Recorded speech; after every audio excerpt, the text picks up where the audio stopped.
All right. Oh,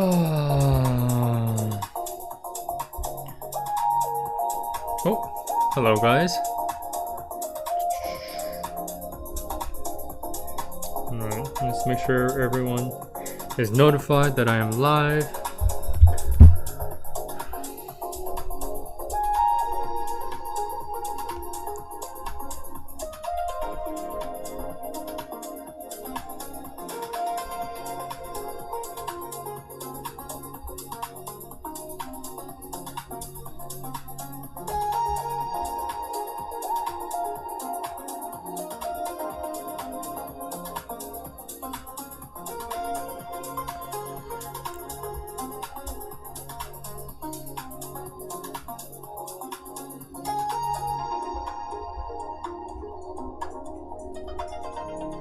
Okay, I think the audio is working perfectly fine.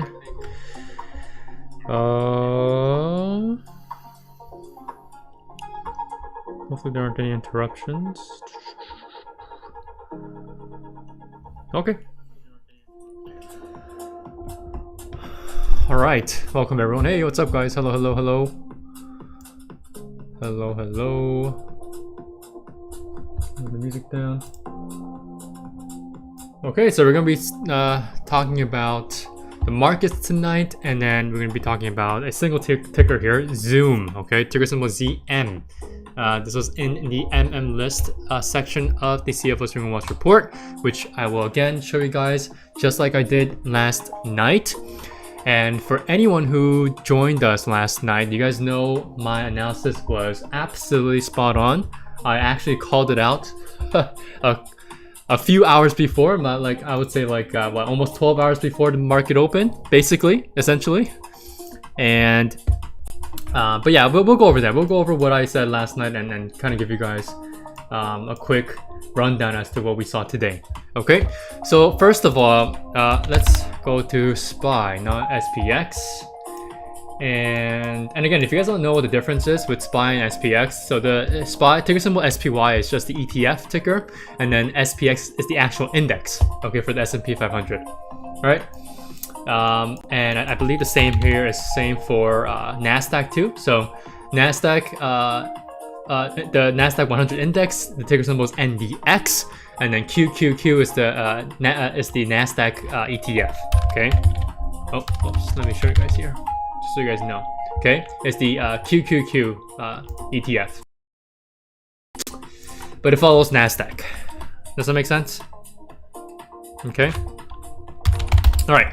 So last night, I gave you guys these 3 specific levels to be watching out for: 675.50 and 686 and 670. Right. The most immediate level that I want you guys to remember was the 675.50 whole number level, and the reason being is that I was looking at this rising and curling upward daily 21 SMA, this light blue line here, right? And based on what I've told you guys in the CFS Ring Watch report on Sunday night, right? I was still using that same analysis that I gave everyone on Sunday night. I said that we were most likely going to be seeing early week weakness for at least the first half of this week, since it is a monthly OPEX week and VIXpiration week, which again, VIXpiration is tomorrow. And so with all those catalysts in mind, I said that I'm suspecting to see, or predicting at the very least here, and obviously it's very speculative at that point, since I did write this on Sunday night in the report. I said that we should be seeing a little bit of weakness in the first half of this week, and that will lead into a pullback on Monday and Tuesday. And then yesterday on Monday's live stream, I stated that if we were to see a move down on Tuesday, then I would expect to see somewhat of a turnaround Tuesday, where we pivot at a very critical area of support, and that was, well, a coinciding retest on the daily 21 SMA and the 675.50 support level. And if you were to do that, we'll also be filling in that very tiny minuscule gap up that we saw from November 25th through November 26th, right? And again, we didn't fill in this very tiny gap up. I think it's like only a couple cents gap. What is it? So the high of this candlestick was 676.21, and then the low of this candlestick was 676.72, right? So a very small gap up that we didn't end up filling, and now we ended up filling it today with today's price action. So for anyone who did not watch the live stream from last night, make sure you guys watch the replay.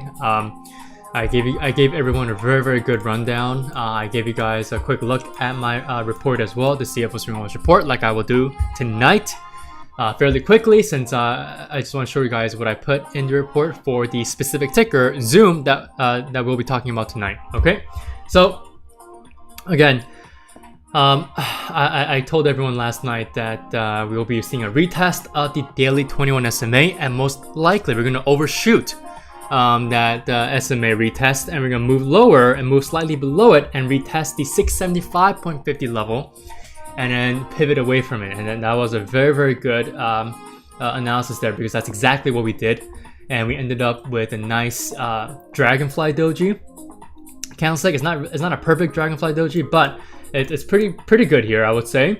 And the volume today, right? The volume today was also kind of a telltale sign that we might be seeing a little bit of a change in momentum, right? Where we're seeing the sellers capitulating on this very short-term downtrend. On every single intraday time frame is still showing oversold bias, right? And so this is a great opportunity for bulls to come in, especially into the next couple days, or at least the last half of this week, especially after VIXpiration, which is going to be after tomorrow, and kind of give us a nice pivot, a V-shaped pivot back to 686. And so again, I've been telling everyone since I think about maybe 3 weeks ago, right? 3 weeks ago, I think. I told everyone, especially my CFO Stream Watch Report readers, that we should be focused on these three specific levels, right? 670, 670, and 686, and the fact that we're most likely going to be playing within this wide range of these three levels, right? So for now, we're sticking to the upper levels here, right? 675.50 today, and then eventually we should be retesting 686, or at the very least coming back to retest the daily 10 SMA before the end of this week. All right, before maybe by Thursday or maybe by Friday morning, who knows, right?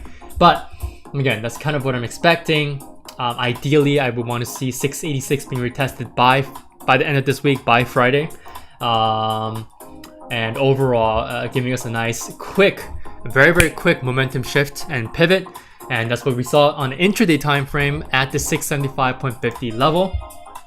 Okay, very nice, right? We basically had a tweezer double bottom here, all right, almost, and we ended up just rocketing higher and higher and higher. We saw a couple mega cap names like Tesla, Google, Meta, right? All three of those tickers were holding relatively strong today, and obviously Meta was at highs for most of the day today, and Tesla skyrocketed at the end of the day as well, since most of my CFO Stream Watch Report readers and private CFO Discord members as well should know that we are currently in an open position on Tesla as well, okay? And so you guys should have seen that nice squeeze up higher into the end of the day, and obviously that new all-time high price print by close, okay? So with all that being said, okay, hopefully you guys can see the continued perfect technical analysis that I've been providing since Sunday night, and we can end up seeing that ideal retest of 686 by the end of this week, at least by Friday's close, or minimum a little bit more realistically, we see a retest of the daily 10 SMA, which is now starting to slightly curl down, which I really hope it doesn't start to curl down fully, and I hope to see that kind of flatlines around the 684 whole number level. And if that does occur, that just means that the price is just trying to tighten up between this area here that is being formed in between by the daily 10 and the daily 21 SMAs. And what does that mean for the short term, right? The short to mid-term perspective. That simply means that the price just wants to tighten up after a nice orderly run up. Again, I've also mentioned this ascending channel that I outlined last night in the stream as well. So again, this is just a very brief pullback from the current local highs that we made at 689.25. And once we're able to, again, just tightly consolidate between the area that has been formed by the daily 10 and daily 21 SMAs, we should be seeing a nice retest of 684, or at the very minimum, again, by the end of Friday, a retest of the daily 10 SMA, this red oscillating line here. Does that make sense? If that makes sense, make sure you guys leave a like down below, smash that like button down below. And if anyone is here that is not a subscriber to the channel, make sure you guys hit that subscribe button as well. Okay, hopefully I'm able to earn your guys' subscription onto this channel. Okay, and we're already at 606 subscribers. I mean, that's amazing. We hit 600 like 2 weeks ago, I think.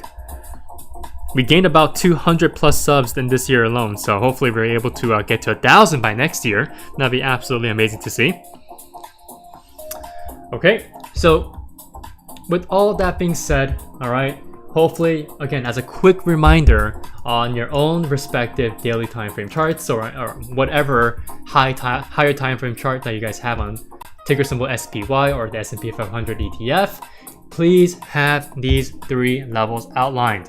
All right, now you guys see the true importance of the 675.50 level, and the same will be said for 686 and 670. when they come into play. So please have these levels, right? Again, I've had 8+ experience of doing technical analysis, so make sure you guys have these levels in mind and have it on your own time frames. Okay.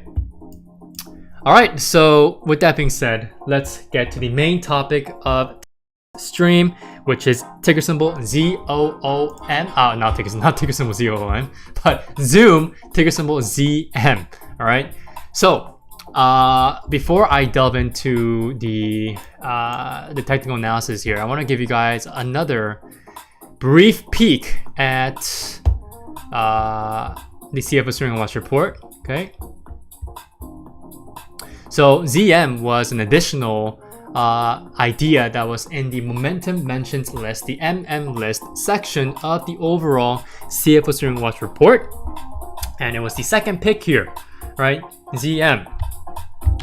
Let's zoom in here. So let's see.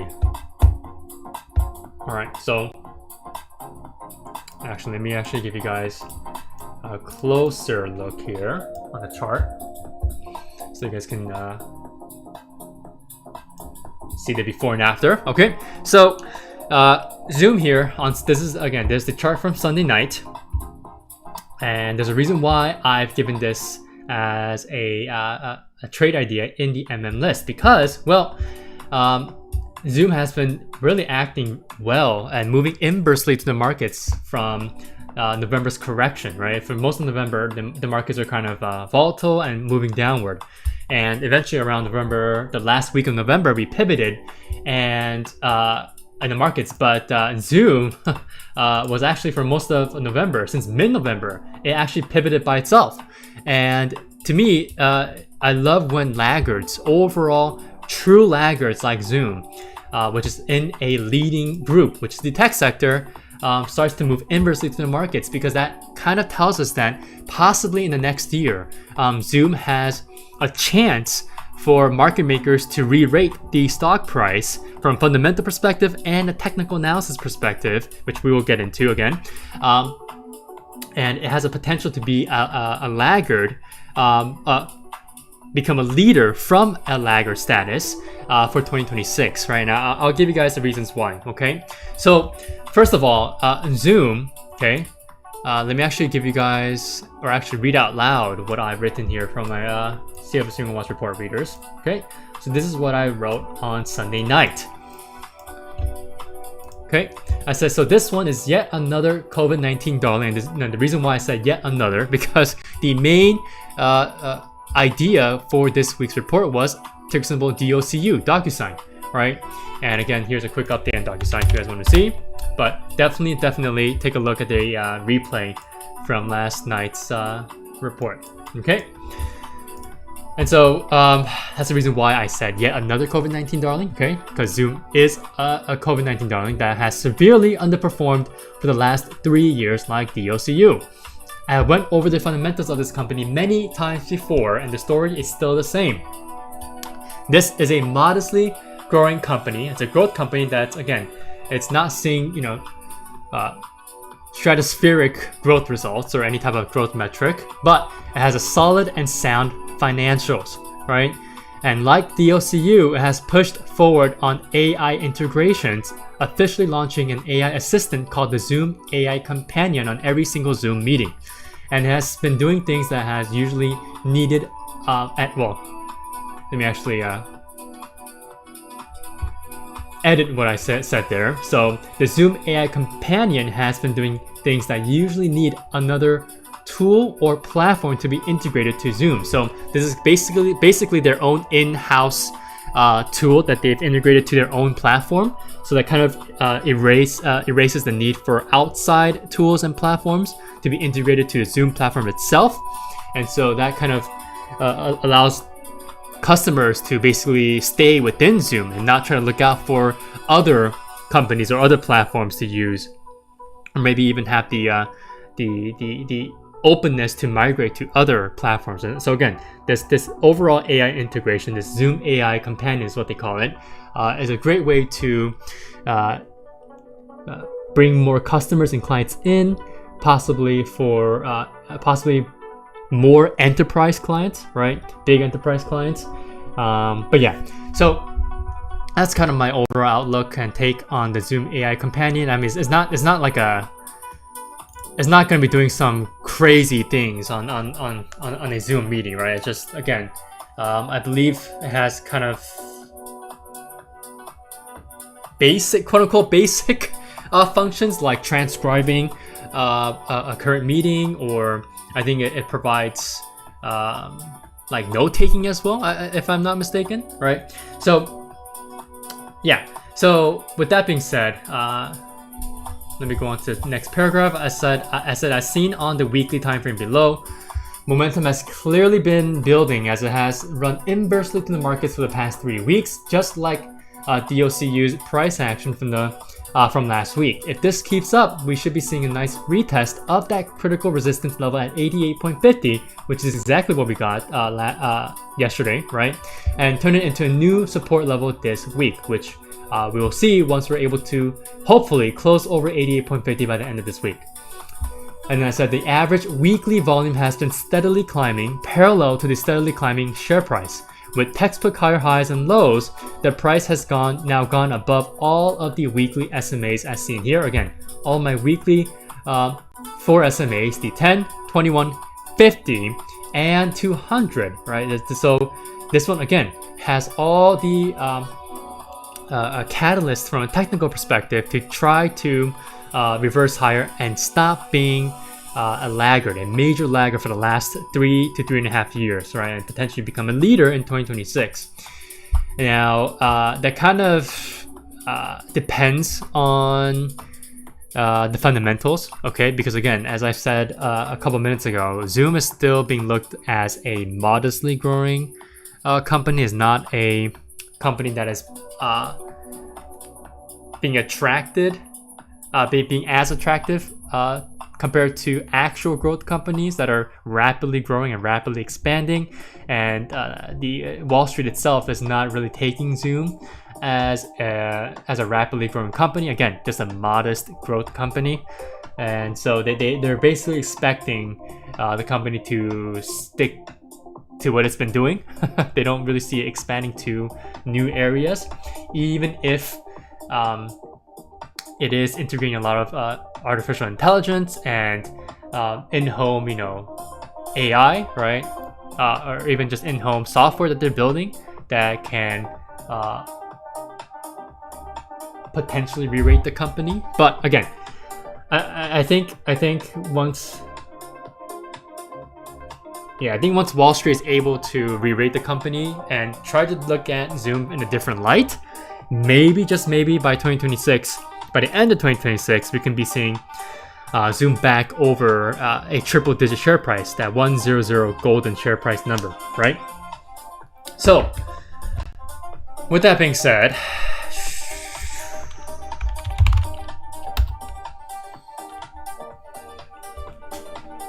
let me give you guys a quick look at Koifin if it loads.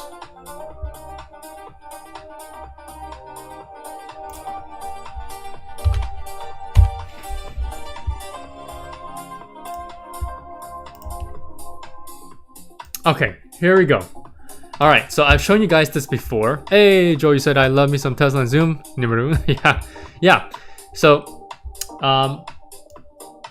this is a website I love to use, and this is kind of my general outlay of the basic general fundamental metrics that I like to use, right? But first we have FCF, or free cash flow, gross profit margin, and then repurchase stock if they have a share buyback program going on. And then we have the cash slash short-term investments, and then total debt, and then the EPS, earnings per share, right? So, first of all, just based off of quick look at the recent quarters here, right? I am loving what I'm seeing because, first of all, their gross margins have been sticking to 75 to around almost 80%. And that's really good, right? And on top of that, their free cash flow has been positive for every single quarter since 2021, right? Or 2020, right? So there's a very nice turnaround in their free cash flow after staying barely positive or even negative in the quarters back in 2019 and 2018. And so to me, this shows growth, right? And that's the reason why we saw that stratospheric rise in Zoom, and also obviously from the overall COVID-19 hype that everyone was going to be using Zoom because everyone's going to be staying inside, okay? But if we factor out that overall sentiment, right, we're seeing Zoom consistently growing, right, as a company, and it's a very, very financially stable company. I mean, in the last 3 quarterly reports here for free cash flow, we have seen free cash flow going from 460 million to 614 million, which is where it's at now, right? That's a pretty good rise in free cash flow. And that gives it more financial flexibility, right? They can pay down debt, they can reinvest that back into the business if they want to, okay? And again, just overall financial flexibility for the company. Now, when it comes to the overall balance sheet as well, their total debt has been going down in the last 3 quarters while their free cash flow has been going up. And I love it when their total debt has when the total debt goes down, right? Because the company is paying off their debt, right? And their principal amounts that they need to pay, right? So Zoom has, let's just look at last year, right? So in the first quarter of January of 2024, they had a total debt of 73 million. And today, they are now sitting at 48 million, right? So that's in the most recent earnings report. So they have brought down their total debt in a pretty significant amount. And that's something that you guys should be looking out for, because if this company ends up having practically no debt, right? I mean, if they only have like 5 million debt in total debt compared to their gargantuan cash slash short-term investments, which is sitting at nearly $8 billion. And that's a pretty good financial situation that they're in. I mean, they're already in a very good financial situation. But here's where Wall Street comes in, right? And institutional analysts and the banks, right? So they're saying that even if Zoom here has such a great, cash flow statement, balance sheet, income statement, they're not seeing any growth attractiveness, right? They don't think Zoom has a capability to have room to grow, right? They don't see, in just their industry alone, right? In just their group alone, maybe in just their own little tiny industry, they don't see Zoom really doing much. They don't see any type of growth in their economic moat, maybe, in the company. They're not seeing any type of innovative new tech that Zoom could be potentially researching and developing within the company, right? R&D. And so I think that's a fair statement, right, from Wall Street. But with such a great financial situation that they're in, obviously the overall management of the company is doing exactly what I expect a financially healthy company to do, right? They're just absolutely killing it here with bringing total debt down. They're repurchasing stock, providing more shareholder value over time, over a longer period of time, as they buy back shares to increase the value of each individual share, right?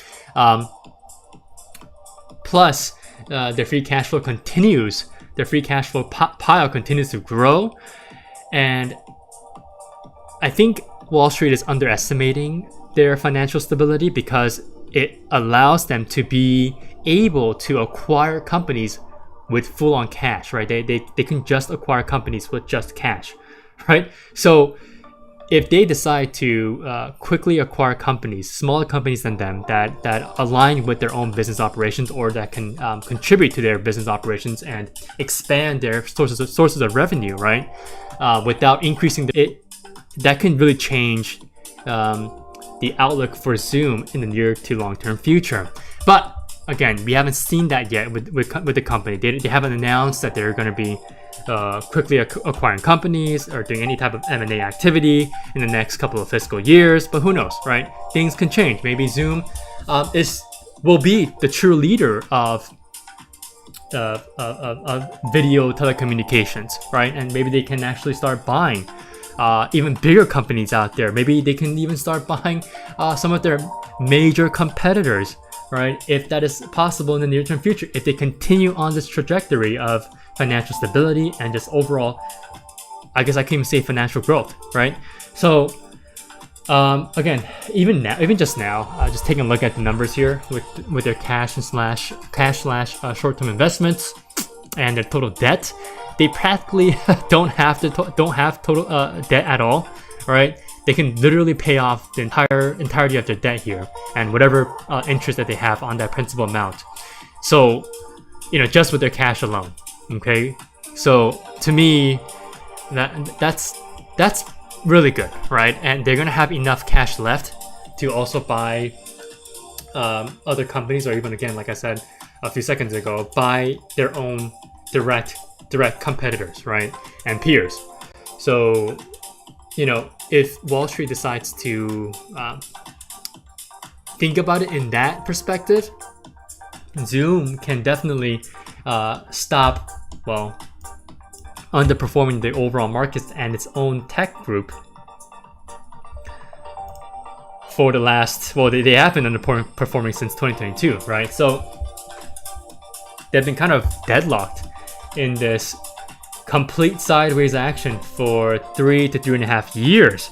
And so in 2026, if that type of perspective is pushed into the narrative of Zoom and the overall analysis of Zoom from institutions and analysts alike, I think we can see Zoom definitely kind of pushing towards the triple-digit number here, right? $100 per share. And I mean, just from a technical perspective, guys, now, this looks really good, right? On the weekly time frame, every single SMA is now sitting below the price action, basically the candlesticks here, and my weekly 10, weekly 21, weekly 50 are all curling higher, while the weekly 200 continues to curl downward, and eventually it will stray further away from the price until it starts to flatline, and that's what we want to see, because once it decides to flatline, that usually means that the price is already far away from the weekly 200 SMA to the upside. And so again, fundamentals aren't really aligning with the technical analysis here, because again, fundamentally it's not showing exceptional future growth. It's not showing, again, this is just modest growth, right? I mean, the company is financially stable. It has been since I would say like mid 2023, right? This is when they kind of began to pay down their debt as well in mid 2023, and they significantly began to focus on increasing their assets, the short-term assets, and reducing their short and long-term liabilities, right? So again, they have a lot of room to pour a lot of their money back into their business or R&D, or again, like I said, onto M&A activity that could potentially re-rate this company, and we can possibly see some new profit targets or upgrades from analysts and institutions. Okay, so yeah, and if we kind of overlay that type of thinking to the technical analysis here, so if you go back on the daily time frame now, Zoom has been holding up fairly well, right, for the last 3 weeks, and ever since, I would say, since late November into the earnings day on November 25th, right? So a massive gap up on earnings day, and then the earnings candlestick and the earnings gap up hasn't been breached, right? We just tightly consolidated in between 84 to 86, and eventually we just moved up higher with higher highs and higher lows, and we eventually ended up retesting that major neckline resistance at 88.50, and that's on the weekly time frame too. So this is a multi-year resistance level. It's a 3+ year level that the price has been respecting, And so if we're able to finally break over 88.50, we'll be seeing a lot of shorts being stopped out or pushed out, and eventually we'll be seeing a nice stair step up higher with higher highs and higher lows. Again, a textbook uptrend back to that triple digit golden share price number of 100. Right, so just like DocuSign, I think both of these two tickers, right, DOCU and ZM, should be paired up for 2026. Whenever you guys try to take a look at ZM and check up on the price, look up DOCU and see how it's doing as well. Right, they're both COVID darlings. They're both kind of in that same space of, online e-signature and online video telecommunications, right? And if you decide to look at Zoom, look at DOCU and vice versa, right?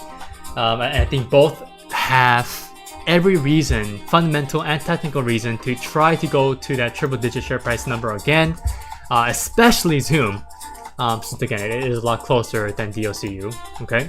But for Zoom, on the daily time frame, I think we've already made a local low today.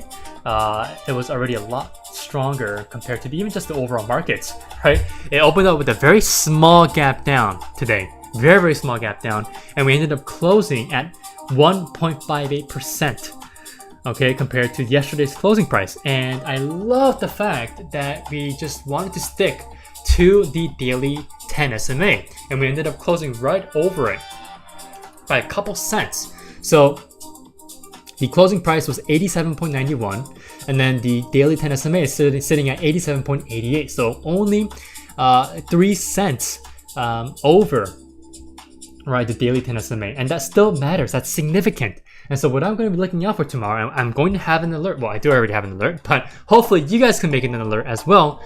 At this 88.50 level, if it crosses over 88.50, then we are bueno, we're good to go. All right, I want to see Zoom crossing over 88.50, and that will give us that official breakout entry point. Now again, I don't thank you guys for the reactions on the chat.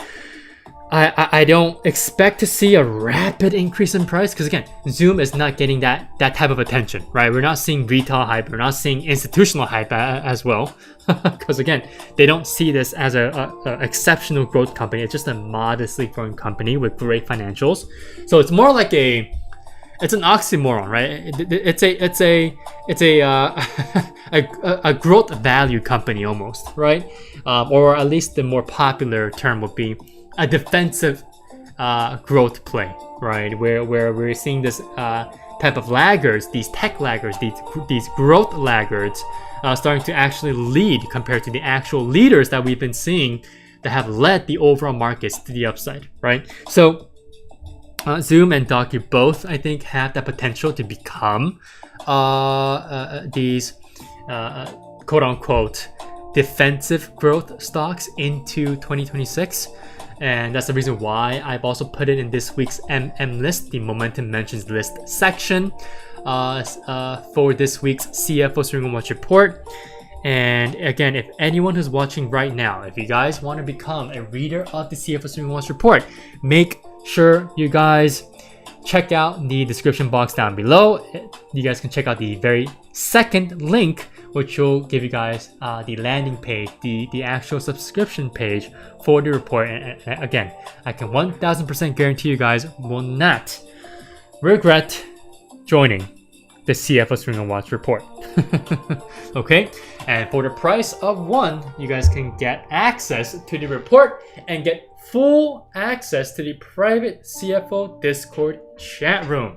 All right, I've always told you guys this. You guys always have an option to become a member of the private CFO Discord chat room once you guys become readers of the CFO Swing and Watch report. Does that make sense? Okay. So again, the fundamentals for Zoom, I mean, just so good. Really good.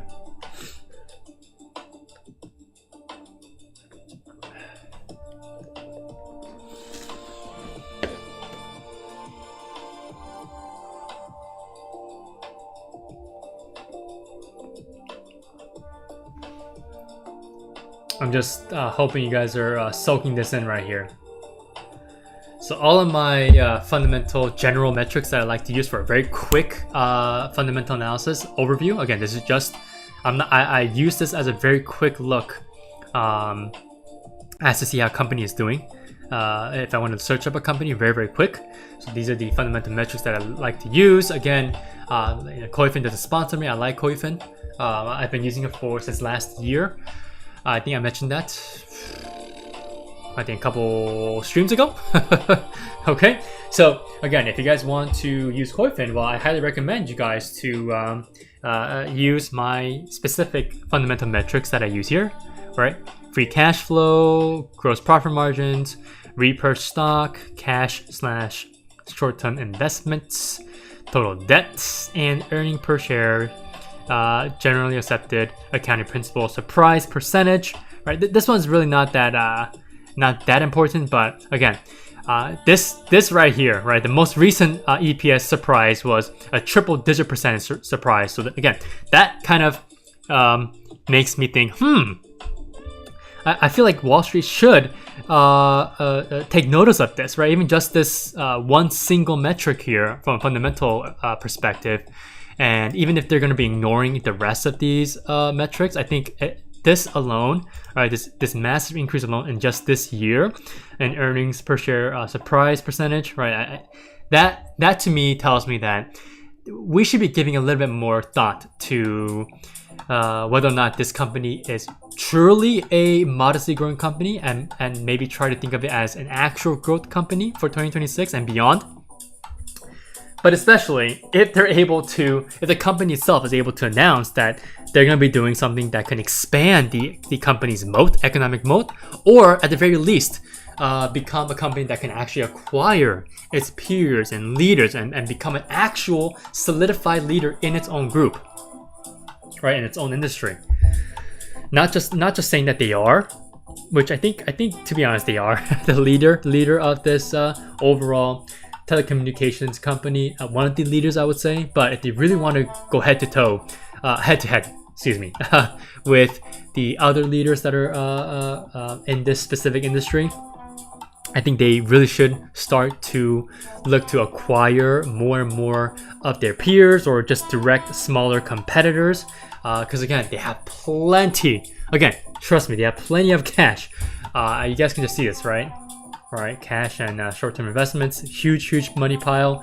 And again, the company's management knows what they're doing. They're not financially illiterate. They know what they're doing, right? They've been paying down the total debt to almost to a point where when you compare just the cash and short-term assets alone, right, compared to total debt, it just seems like they don't have any debt at this point, right? I mean, almost 8 billion in cash compared to their just minuscule 48.5 million in total debt. So humongous difference there.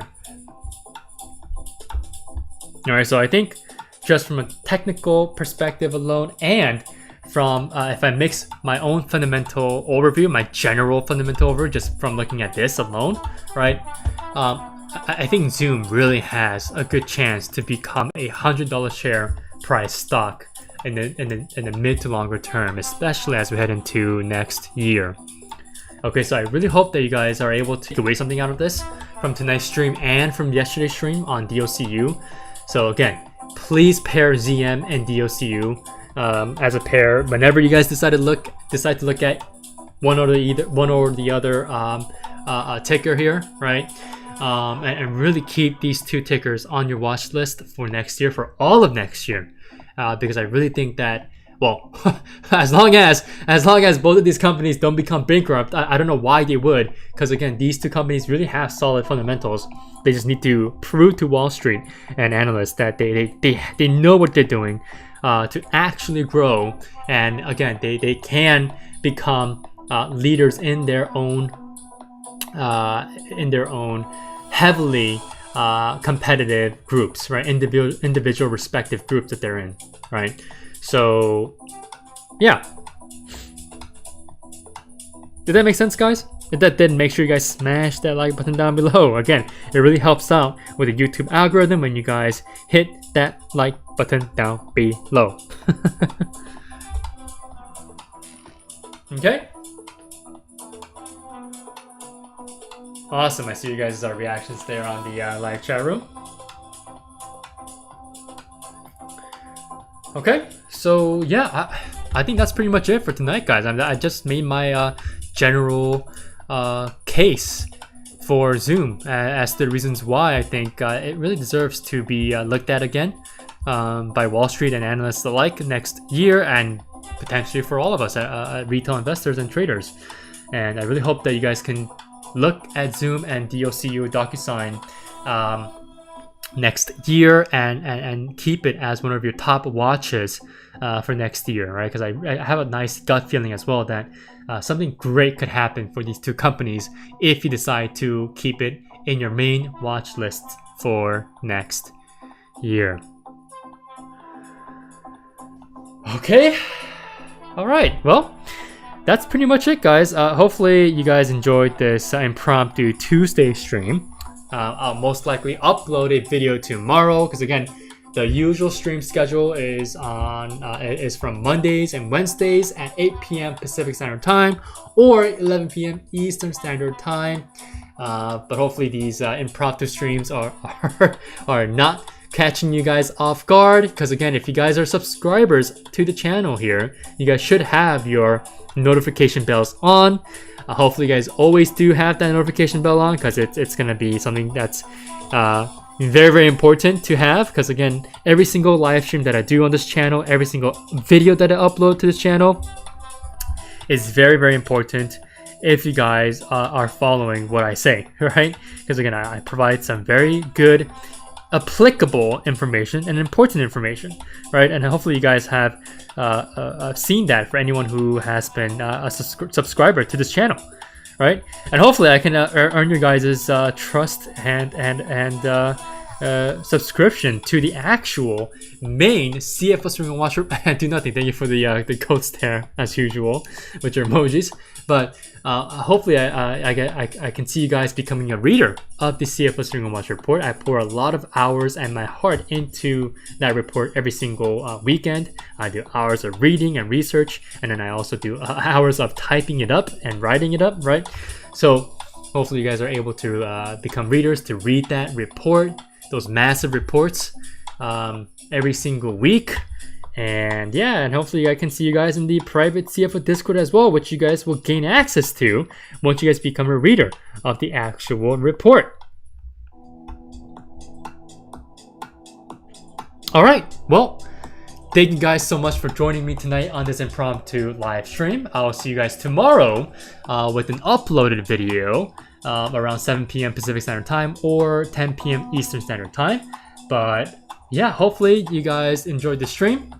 Thank you so much for joining me tonight, and good luck tomorrow.